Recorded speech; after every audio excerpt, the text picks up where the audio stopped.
tend to be about one sort of ethnicity. So it's usually, you know, a Korean story or a Chinese American story or a Vietnamese American story. And I felt like, you know, it'd be really interesting to have a Korean American adoptee learn what his culture could possibly be like through an adjacent Asian culture, which is the Vietnamese American experience, and to amplify it with it being set in the South, in New Orleans. And you know, for anybody who knows what New Orleans is like, it's very, very diverse, and it's still the South. So it's you go an hour or two out, and it's not so diverse. And I felt like it'd be a really great place to set the story and amplify some of the themes I wanted to touch upon.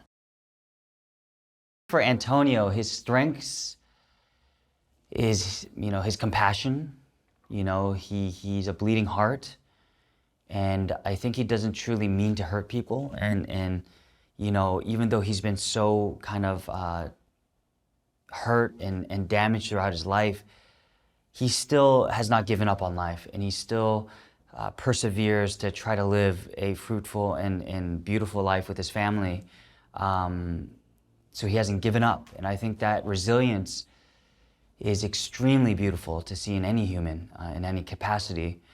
His weaknesses is his past. You know, he hasn't always been on the right track, and he's had some difficulties in terms of trying to set himself in a very traditional way, and he's had, you know, some habits and unstructured sort of ways of making money that aren't, in the eyes of society, aren't, you know, condoned. So I would think that's his main weakness in the film, and you know, I think it does come back to haunt him. I really wanted to make a film about a human with all the warts and flaws and all, not just somebody who's just a saint, because that's not real life, and I'm really trying to get people to empathize with people going through this. And the only way to really do that is to show that this is happening to real humans, even if they've not been the best, you know, in the eyes of society. There's a theme in this film of, you know, collateral baggage.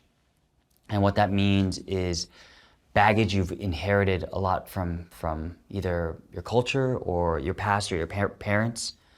And he really does not want to continue that cycle. So he's really trying to provide a different life for his stepdaughter and the daughter that's coming in the film, which proves to be very, very difficult. And I think through the course of this, I think his perspective changes on maybe the things that he was so upset about towards his mom and the situation he was put in. You know, I think, yeah, his opinion changes, I think, as the film progresses, because he realizes that things aren't as straightforward as he thought. He doesn't really see himself as a particular minority, or the only reason he might is the discrimination he faces, having, you know, living in the South.